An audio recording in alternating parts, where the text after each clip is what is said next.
Video ini aku tunjukin kepada seluruh orang tua yang ada di Indonesia. Please kalian dengerin ini karena ini penting banget. Kalau anak kalian ngalamin batuk selama 2 minggu berturut-turut dan gak ada perubahan, please itu bukan flu biasa. Itu bisa jadi virus Mycobacterium tuberculosis yang sudah menyerang paru-paru dan merusak fungsi paru-paru Anda. Gejala lainnya yang harus kalian perhatikan adalah coba lihat pada malam hari apakah anaknya sering keringat atau demam naik turun.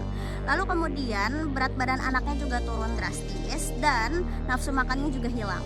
Jika seperti itu dan batuknya nggak kunjung reda, tolong segera periksakan ke fasilitas kesehatan terdekat. Deteksi dini tuberkulosis bisa menyelamatkan nyawa anak kalian, menyelamatkan masa depan kalian. Share video ini dan follow akun ini untuk informasi berikutnya. Anak sehat, minum Enzatos.